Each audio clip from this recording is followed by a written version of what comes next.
அல்ஹம்துலில்லாஹ். புகழ்ச்சி அனைத்தும் பிரபஞ்சங்களின் இரட்சகராகிய கடவுளுக்கே உரியது.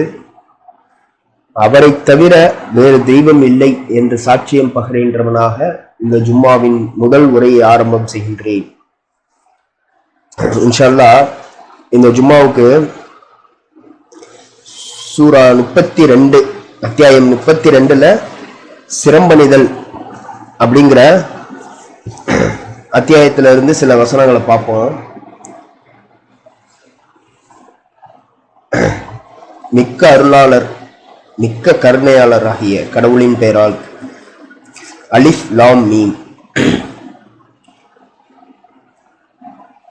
இந்த புத்தகம் ஒரு சந்தேகமும் இன்றி பிரபஞ்சத்தின் இரட்சகரிடமிருந்துள்ள ஒரு வெளிப்பாடாகும்.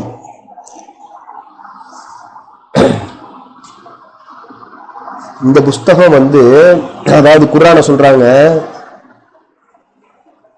சந்தேகத்துக்கு இடமே இல்லாம இது பிரபஞ்சத்தின் இரட்சகர்கிட்ட இருந்து வந்துள்ள ஒரு வெளிப்பாடாத்தான் இருக்குது அப்படின்னு சொல்றாங்க.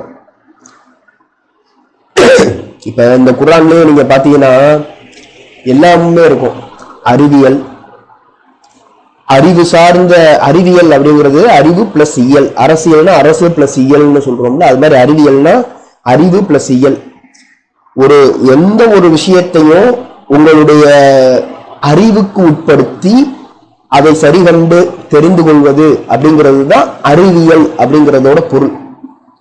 அப்ப இந்த குர்ஆன்ல பாத்தீங்கன்னா அந்த அறிவியலும் இருக்கும், வரலாறும் இருக்கும், உளவியல்னா என்ன தெரியுமா? ஒரு மனிதன் உளவியல் ரீதியாக பாதிக்கப்பட்டுள்ளான்ற அந்த உளவியல் அப்படிங்கிற வார்த்தையெல்லாம் கேள்விப்பட்டிருப்பீங்க.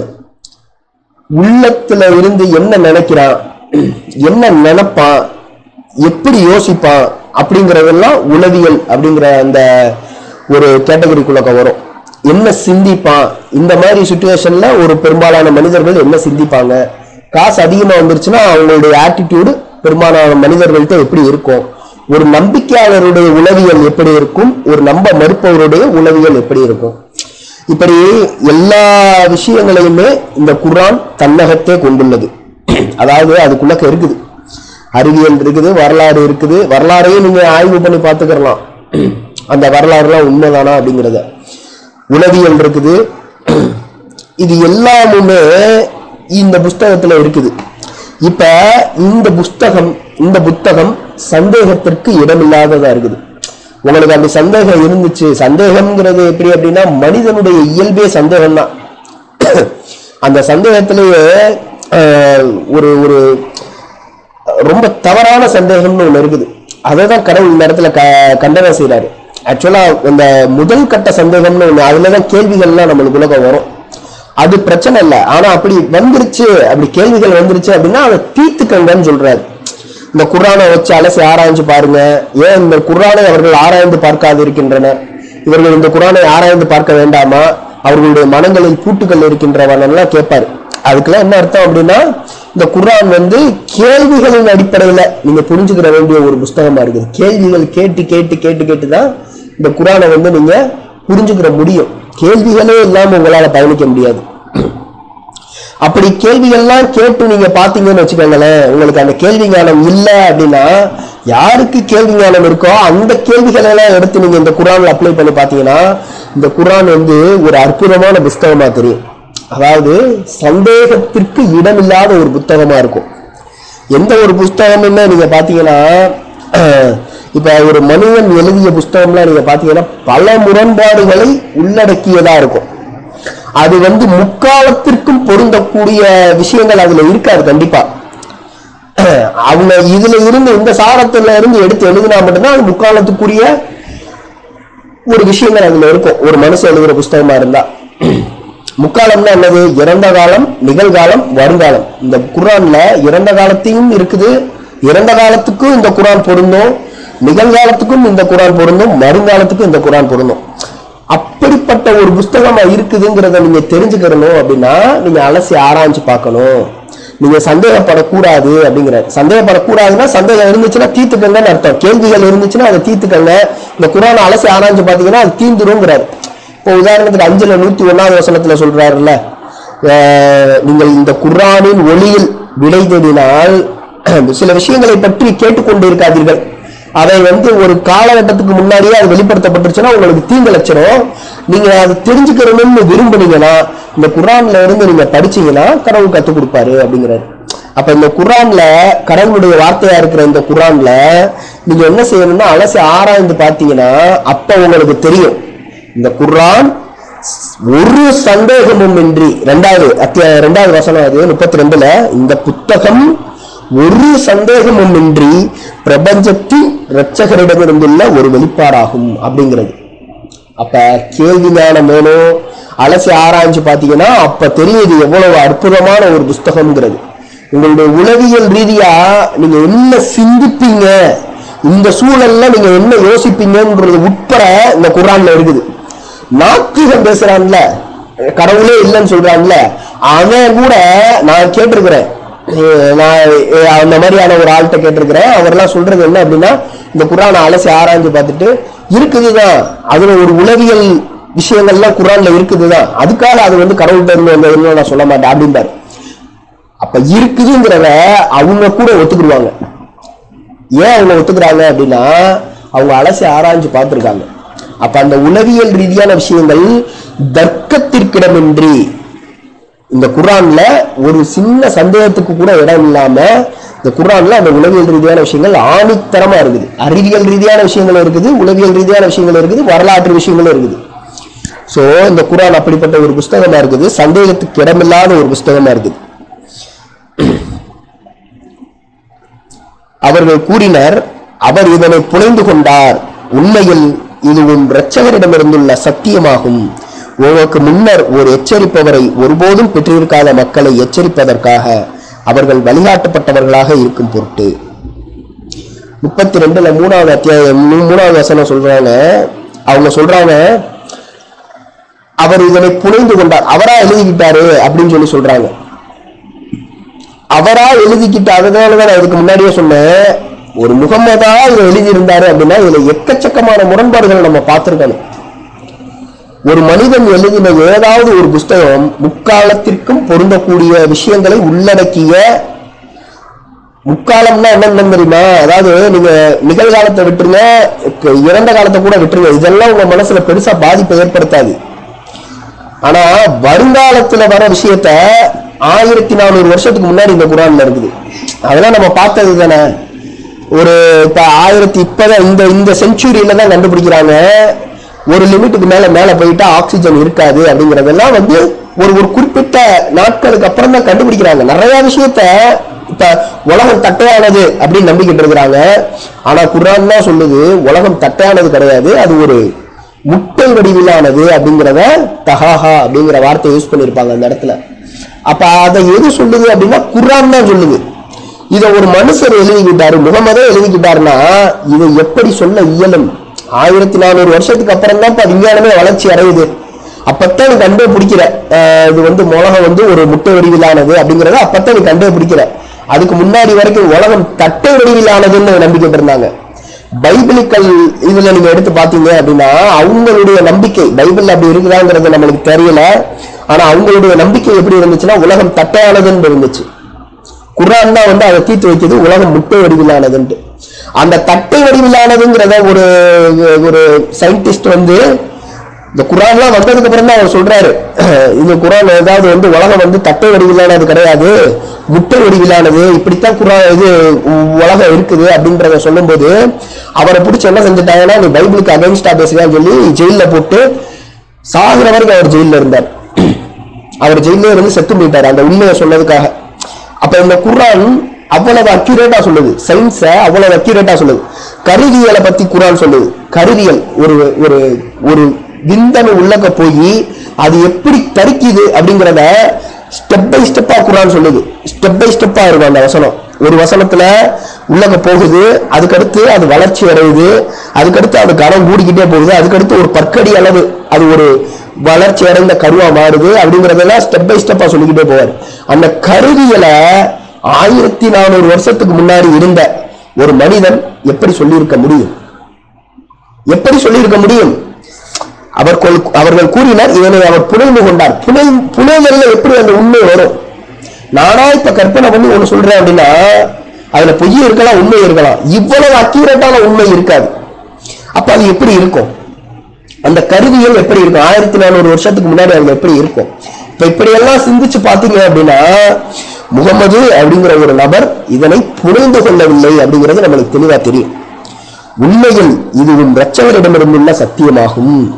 உமக்கு முன்னர் எச்சரிப்பவரை ஒருபோதும் பெற்றிருக்காத மக்களை எச்சரிப்பதற்காக அவர்கள் வழிகாட்டப்பட்டவர்களாக இருக்கும் பொருட்டு. மேலும் சொல்றாங்க, கடவுளுக்கும் உங்களுக்கும் இடையில் இடைத்தரகர் இல்லை. கடவுள்தான் வானங்களையும் பூமியையும் அவற்றுக்கிடையில் உள்ள ஒவ்வொன்றையும் 6 நாட்களில் படைத்து பின்னர் அனைத்து அதிகாரத்தையும் ஏற்றுக்கொண்டவர். அவருடன் எவரும் உங்களுக்கு இரட்சகராக இல்லை, அன்றி ஒரு பரிந்துரைப்பவரும் இல்லை. நீங்கள் கவனத்தில் எடுத்துக்கொள்ள மாட்டீர்களா அப்படிங்கிறார். அதுக்கு அடுத்த வசனத்துல சொல்றாரு, வானங்கள் முதல் பூமி வரை அனைத்து விஷயங்களும் அவரால் கட்டுப்படுத்தப்படுகின்றன. அவருக்கு ஒரு நாள் என்பது உங்களுடைய 1000 வருடங்களுக்கு சமமானதாகும்ங்கிறார். அப்ப இந்த இடத்துல என்ன சொல்றாரு, 32 நாள்ல 6 நாள்ல இந்த உலகத்தை நான் படைச்சிருக்கிறேன் அப்படிங்கிறாரு. ஆனா அடுத்த வசனத்துல என்ன சொல்றாங்க அப்படின்னா, அவருடைய ஒரு நாள் என்பது உங்களுடைய 1000 வருடங்களுக்கு சமமானதாகுங்கிறார். இந்த நாள் கணக்கு இதெல்லாம் இது எதுக்கு அந்த இடத்துல அந்த உங்களுடைய 1000 வருடங்களுக்கு சமம் அப்படிங்கறத எதுக்கு சொல்றாரு அப்படின்னா, அவருடைய அந்த ஒரு நாள்ங்கிறது அவ்வளவு மகத்துவமா இருக்குது அப்படிங்கிறத புரிய வைக்கிறதுக்கான ஒரு வர்ணனையா சொல்றாரு. உங்களுடைய 1000 வருடங்களுக்கு அது சமமா இருக்குது அப்படின்ட்டு. அப்ப நீங்க இதை எடுத்துட்டு இந்த இடத்துல கேள்வி கேட்க முடியாது. 6 நாள்ல அவர் இந்த உலகத்தை படைச்சாரு அப்படின்னா 6000 வருஷத்துல இந்த உலகத்தை படைச்சாரான்ற கேள்விலாம் கேட்க முடியாது. அது ஒரு உவமான வர்ணனை. அப்படிப்பட்ட, ஏன்னா இந்த உலகத்துக்குத்தான் நாள் கணக்கு இருக்குது. இந்த நாள் கணக்கு எப்படி நீங்க பாப்பீங்க? இந்த உலகத்தை பொறுத்த வரைக்கும் நாள் கணக்கை நீங்க எப்படி பாப்பீங்க? நாள் கணக்கு ஒரு நாள்ங்கிறத எப்படி நீங்க ஐடென்டிஃபை பண்ணுவீங்க? சூரியன் வருது, சந்திரன் வருது, இதை வச்சுதான் இந்த உலகத்துல நாள் கணக்குங்கிறத ஐடென்டிஃபை பண்ணுவீங்க. சூரியன் இத்தனை மணி நேரத்துல மறைஞ்சிருச்சு, சந்திரன் இத்தனை மணி நேரத்துல மறைஞ்சிருச்சுன்னா ஒரு நாள் முடிஞ்சிருச்சு அப்படின்னு ஐடென்டிஃபை. உலகத்துக்கு மேல போயிட்டீங்கன்னா, உலகத்தை விட்டு தாண்டி மேல போயிட்டீங்கன்னா அங்க நேர கணக்குங்கிறது என்ன? கிடையாது. அப்ப இந்த கணக்கு எதுக்கு சொல்றாரு அப்படின்னா, இந்த புஸ்தகத்தை நீங்க வச்சிருக்கீங்கல்ல, உங்களுக்கு புரியணும் அப்படிங்கிறதுக்காக. அதுக்காகத்தான் சொன்னேன், இது முக்காலத்துக்கும் பொருந்தக்கூடிய விஷயமா இருக்குது அப்படின்ட்டு. அப்ப உள்ளவங்களுக்கும் புரியணும், இப்ப உள்ளவங்களுக்கும் புரியணும். அப்ப இதெல்லாம் ஒரு உதாரண வர்ணனை. 1000 வருடங்களுக்கு சமமானதாகும் அப்படின்னா அப்ப 6000 வருஷம். அப்ப இத்தனை 1000 வருஷத்தை சேர்த்தோம்னா கடவுள் இத்தனை 1000 வருஷம் நம்மளை படைக்கிறதுக்கு எடுத்திருக்கிறாரு அப்படிங்கிற கால்குலேஷன்லாம் நம்மளால போட முடியாது. கால்குலேஷன் பண்ணிடலாம்ல, அப்படிலாம் பண்ண முடியாது. அது என்னன்னா ஒரு உவமான வர்ணனை. 1000 வருஷத்துக்கு சமம் அப்படின்னா ஒரு உவமான வர்ணனை. அதுல இருந்து நீங்க என்ன தெரிஞ்சுக்கணும் அப்படின்னா, கடவுளுடைய அந்த விஷயம் படைப்பு மகத்தானதாக இருக்கு அப்படிங்கிறத நம்ம தெரிஞ்சுக்கிறதுக்காக அதை அந்த இடத்துல அப்படி கொடுத்திருக்கிறாங்க. அனைத்து ரகசியங்களையும் அறிவிப்புகளையும் அறிந்தவர், எல்லாம் வல்லவர், மிக்க கருணையாளர்.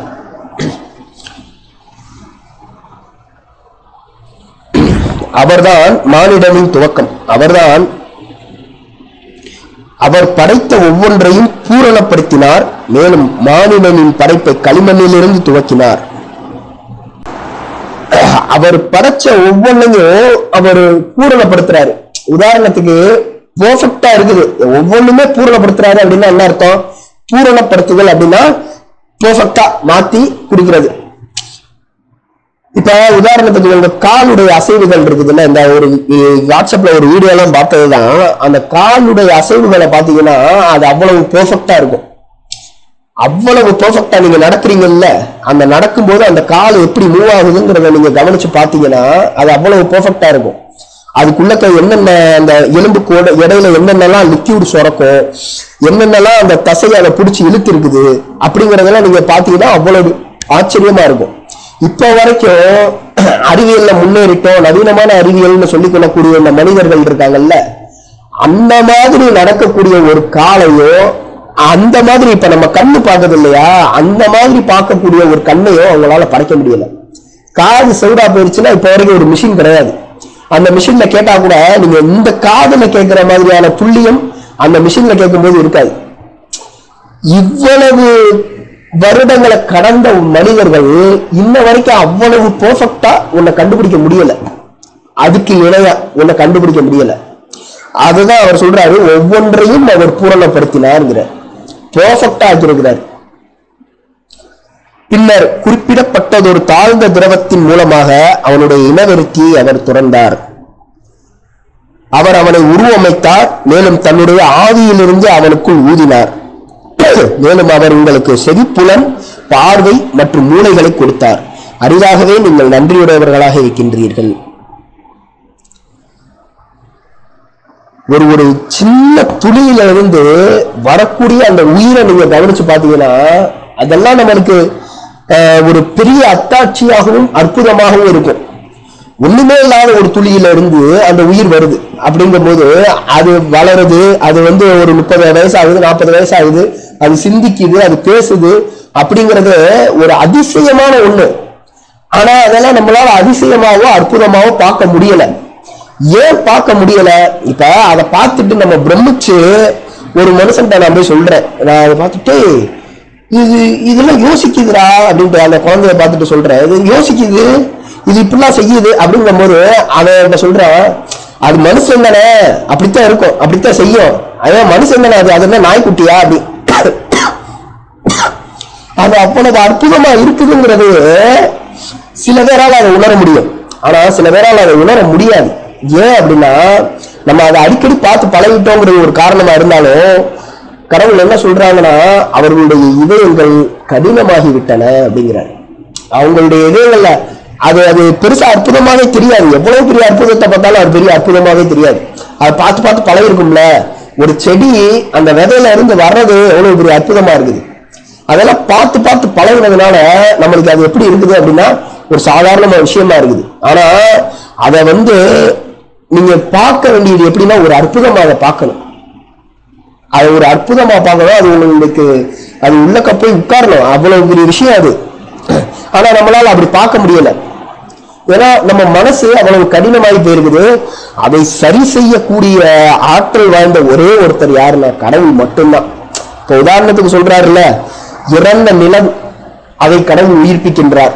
செத்து போன நிலத்துல எப்படி உயிர்ப்பிக்கிறேன் அப்படிங்கிறத அந்த ப்ராசஸ கடவுள் சொல்லுவார். அந்த இறந்த நிலத்துல வானத்தை மேலத்தை நான் ஒன்னா திரட்டுறேன், அதை கருக்குள்ள செய்யறேன், அதுல இருந்து தண்ணீர் வருது, அந்த தண்ணீர் இந்த நிலத்துல பட்டோட இந்த நிலம் உயிர்ப்பிக்குது அப்படின்னு சொல்றாரு இல்லையா. அந்த மாதிரிதான் இதுக்கான ஆற்றலும் எனக்கு அந்த விஷயம்லாம் அற்புதமாவே தெரியலன்னா அதை அற்புதமாக தெரிய வைக்கக்கூடிய ஆற்றல் யார்கிட்ட இருக்கு? கடவுள்கிட்ட தான் இருக்கு. அவர் நாடுனா அது நம்மளுக்கு அற்புதமா தெரிய ஆரம்பிச்சிடும். இதுதான் விஷயம். அவர்கிட்ட கேட்கணும், அதுக்காக நம்ம அவர்கிட்ட பிரார்த்திக்கணும். சரியான பாதையில என்னை வழி நடத்துங்க. நம்ம ஒவ்வொரு ஜும்மாலையும் பாக்குறது தானே, அந்த மாதிரி என்னை பாதையில வழி நடத்துங்க. அப்படி கேட்க கேட்க ஆபிரகாம் சொல்றாரு, நான் அவரை வழிபட்டு கொண்டிருக்கும் காலம் வரை நான் வழி தவறி போக சாத்தியம் இல்லை அப்படிங்கிறார். வழிபடுற வரைக்கும் நான் வழி தவறி போறது சாத்தியமே கிடையாது அப்படிங்கிறார். அப்ப நம்ம அவரை எந்த அளவுக்கு வழிபடுறோமோ அந்த அளவுக்கு நம்ம மனசு ஈரப்பதத்தோட இருக்கும். நம்ம வழிபாட்டை நம்ம நிப்பாட்டிட்டோம், வழிபடுறதை மாத்திட்டோம், நம்மளுடைய வழிபாடு வேற இடத்துக்கு போயிருச்சு அப்படின்னு வச்சுக்கோங்களேன், நிச்சயமா உங்களுக்கு தெரிஞ்சுக்கோங்க, வழிபடாமல் யாரும் இருக்க முடியாது. வழிபாடுங்கிறது நடந்துகிட்டே இருக்கும். ஆனா கடவுளை விட்டு அது வேற இடத்துக்கு மாறிடுச்சு அப்படின்னா இது கடினமாகி போயிடும். அப்படி கடினமாகி போனதுக்கு அப்புறம் இதெல்லாம் நம்மளுக்கு அற்புதமா தெரியாது. அப்ப திருப்பி அந்த இதயத்தை லேசாக்கக்கூடிய ஒரு யாரு அப்படின்னா கடவுள் தான். சில பல சூழல்களின் மூலமாக அந்த இதயத்தை லேசாக்குறாரு அவர். கஷ்டம் வரும்போது திருப்பி கடவுளை தேடி போயிடுவாங்க. இப்போ ஒருவேளை கஷ்டத்தையே கொடுக்காம அவர் விட்டுட்டாருன்னு வச்சுக்கோங்க, கடவுளை தேடி வரவே மாட்டான். அப்ப அந்த இதயம் கடினமாகி போயிடுச்சுன்னா திருப்பி கடவுளை தேட வைக்கிறது யாருன்னா கடவுள் தான் தேட வைக்கிறார். மேலும் சொல்றாங்க, இன்ஷா அல்லாஹ் ஆதி பாவத்துக்காக மன்னிப்பு கேட்போம். தூபுகள்லாம் அல்ஹம்துலில்லாஹ் அஷ்ஹது அன் லா இலாஹ இல்லல்லாஹ் வஹ்தஹு லா ஷரீக லஹு. கடவுளை தவிர வேறு தெய்வம் இல்லை என்று சாட்சியம் பகிர்கின்றவனாக இந்த ஜும்மாவின் 2ஆம் முறை ஆரம்பம் செய்கின்றேன்.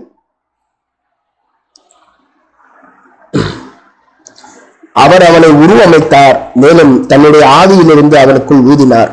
மேலும் அவர் உங்களுக்கு செவிப்புலன், பார்வை மற்றும் மூளைகளை கொடுத்தார்.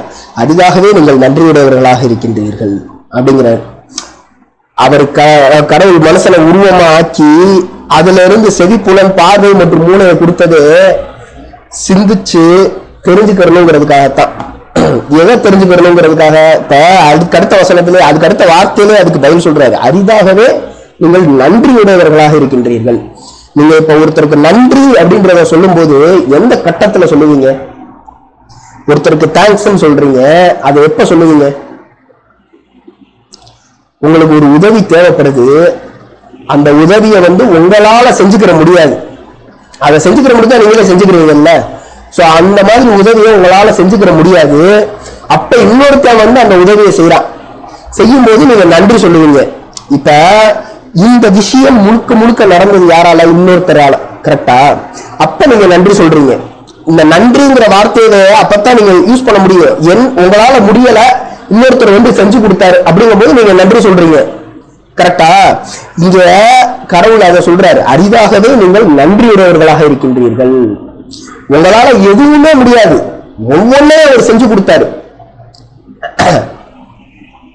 இதுக்கு நம்ம அரிதாகத்தான் அவருக்கு நன்றி செலுத்துறோம் அப்படிங்கிறார். அரிதாகத்தான் நம்ம நன்றி செலுத்துறோங்கிறார். எதுவுமே முடியாது, ஒவ்வொன்றையும் நான் செஞ்சு கொடுத்தேன், ஆனா மனிதன் அரிதாகவே நன்றியுடையவனாக இருக்கின்றான் அப்படிங்கிறார். ரொம்ப ராரால. ஏன்னா பெரும்பான்மையான மக்களுமே என்ன செய்யறாங்க அப்படின்னா, என்ன ஒரு கொள்கையில இருக்கிறாங்க, என்ன ஒரு திட்டத்துல இருக்கிறாங்க, என்ன ஒரு நம்பிக்கையில இருக்கிறாங்க அப்படின்னா, நம்ம தான் நம்மளுக்கு செஞ்சு தரணும் அப்படின்ற நம்பிக்கையில இருக்கிறாங்க. நம்ம தான் நம்மளுக்கு செஞ்சு தரணும் அப்படிங்கிற, அப்ப நம்ம தான் நம்மளுக்கு செஞ்சு தரணும் அப்படிங்கிற நம்பிக்கையில இருக்கும்போது கடவுளுக்கு நான் ஏன் நன்றி சொல்லணும்? எனக்கு நான் தானே செஞ்சு தரணும். தேர்ந்தெடுக்கும் சுதந்திரத்தை எனக்கு கொடுத்துட்டாருன்னா நான் தானே கரெக்டா தேர்ந்தெடுக்கணும். அப்ப அதுக்காக எதுக்காக நான் கடவுளுக்கு நன்றி சொல்லணும்? அப்ப நீங்க இந்த இடத்துல நன்றி சொல்றீங்க, எந்த இடத்துல ஒரு மனிதன் இன்னொரு மனிதனுக்கு நன்றி செலுத்துகிறான்? என்னால எதுவுமே முடியாது, அந்த இடத்துல எனக்கு அந்த சக்தி இல்லை அப்படிங்கும் போது இன்னொருத்தர் இருந்து அந்த உதவி வரும்போது தேங்க்ஸ் அப்படின்னு சொல்றான். கரெக்டா? இப்ப கடவுள் எல்லாத்தையும் செஞ்சு கொடுத்துட்டாரு, நீங்க நன்றி தான் சொல்லணும். ஆனா நன்றி சொல்ல மாட்டேங்கிறாங்க. நான் தான் செய்யணும், நான் தான் செய்யணும், நான் தான் செய்யணும் அப்படிங்கிறத நினைச்சுக்கிட்டே இருக்கும்போது நீங்க நன்றி சொல்ல தேவையே இருக்காது அந்த இடத்துல. ஆனா கடவுள் நன்றி சொல்றாரு, நன்றியோட இருங்க அப்படிங்கிறாரு. அப்படின்னா என்ன அர்த்தம் தெரியுமா? இது இன்டைரக்டான ஒரு வார்த்தை. நான் தான் எல்லாத்தையும் செஞ்சு கொடுக்குறேன், அதை நன்றி செலுத்தணும் அப்படிங்கிறது அதோட வார்த்தை.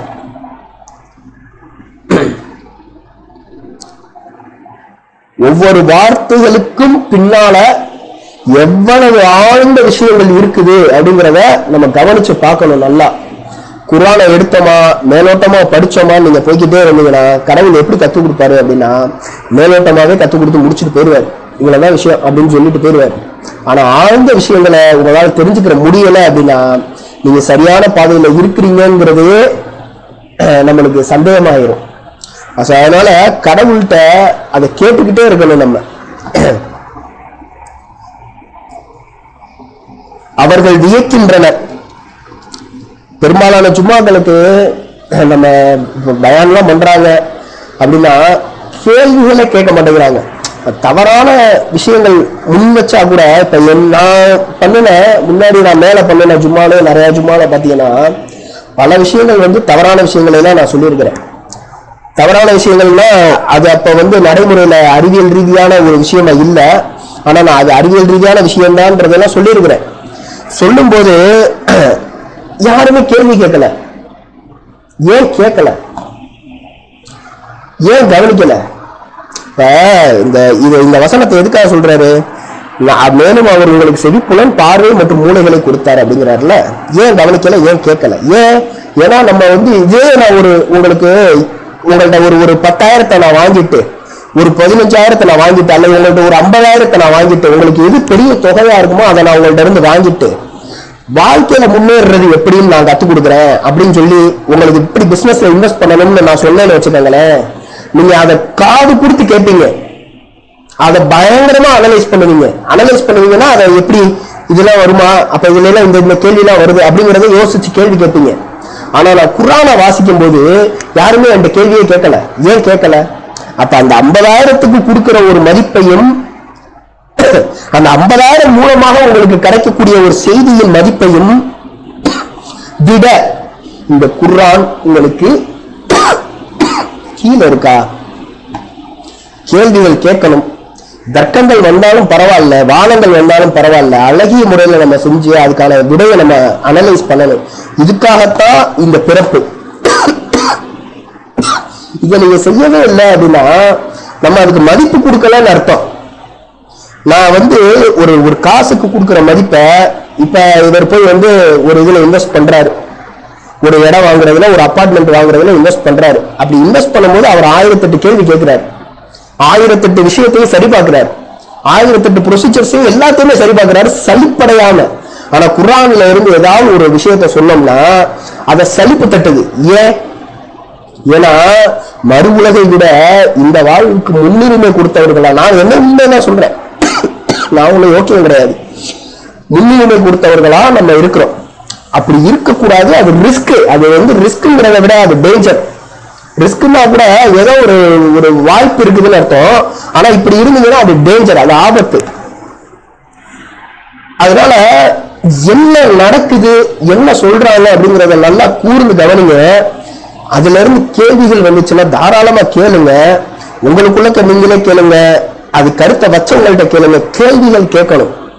அழகிய முறையில தான் நம்ம அதை விவாதிக்க போறோம். அதனால கேள்விகள் கேட்கறதுல தப்பு இல்லை இன்ஷா அல்லாஹ். அது யாருக்கு கேள்விகள் வரும் அப்படின்னா நல்லா கூர்ந்து கவனிக்கிறவங்களுக்கு அந்த கேள்விகள் ஆட்டோமேட்டிக்கா வரும். ஏன்னா இதை நான் படிச்சுட்டு நான் இங்க சொல்றதுங்கிறது என்ன சொல்றேன் அப்படின்னா, இதுதான் கடவுள் கொடுத்ததை மட்டும்தான் நான் சொல்றேன் அப்படின்னு இல்லை. இதை படிச்சுட்டு நான் நிறைய என்னுடைய கருத்துக்களை முன்வைக்கிறேன். என்னுடைய கருத்துக்களை முன்வைக்கும் போது நீங்க கேள்வி கேட்கலாம், எதிர்கருத்து சொல்லலாம், எல்லா உரிமைகளுமே உங்களுக்கு இருக்குது. இன்ஷாஅல்லாஹ் அதை யூட்டிலைஸ் பண்ணிக்கிறோம். நம்ம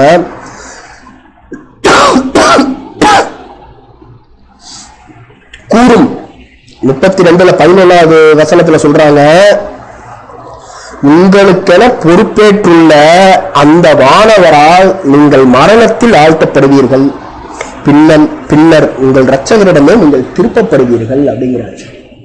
என்ன சொல்றாரு? உங்களுக்கென பொறுப்பேற்றுள்ள அந்த வானவரால் நீங்கள் மரணத்தில் ஆழ்த்தப்படுவீர்கள். கொலை பண்ணிட்டானே அப்படிங்கிறதெல்லாம் இங்க கிடையாது. இங்க என்ன சொல்றாரு தெரியுமா?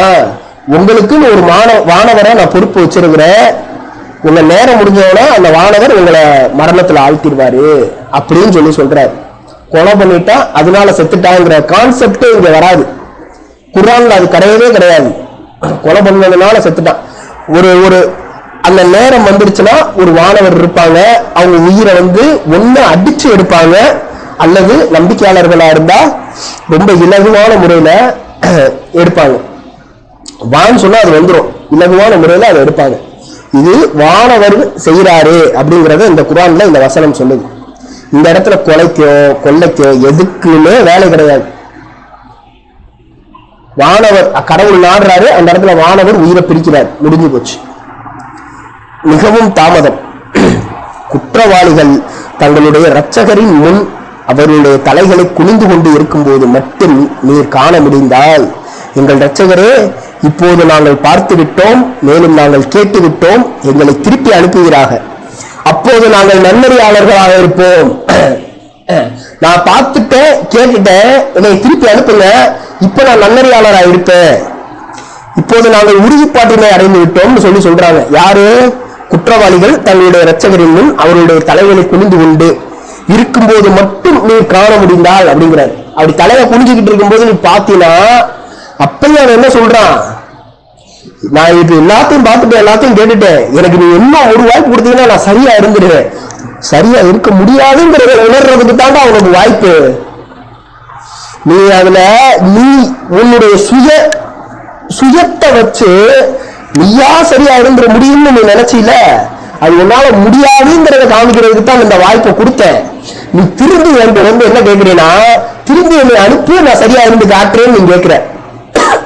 இப்ப கூட என்ன தெரியுமா கேட்டிருந்திருக்கணும்? கடவுள்கிட்ட முழுசா ஒப்படைச்ச மாதிரி அவங்க கேட்டிருந்திருக்கணும். நீங்க என்னை தயவு செஞ்சு சரியான பாதையில வழி நடத்துங்கன்னு கேட்டிருந்தா ஒரு சரி, அது லாஜிக் இருக்குது, கரெக்ட், ஒரு சரியான விஷயம். சரியான பாதையில என்னை வழி நடத்துங்க, என்னை திருப்பி காப்பாத்துருங்க அப்படின்னு கேட்டா லாஜிக். அந்த இடத்துல இப்ப என்ன கேட்கிறாங்கன்னா, இப்போ நாங்க பார்த்துட்டோம், நாங்க கேட்டுட்டோம், எங்களை திருப்பி அனுப்புங்க, நான் நன்னறியாளரா இருக்கிறேன் அப்படின்னு சொல்றான். நீர் நாடினால் அப்படிங்கிற வார்த்தையே இந்த இடத்துல அதை யூஸ் பண்ணல, கவனிச்சீங்களா?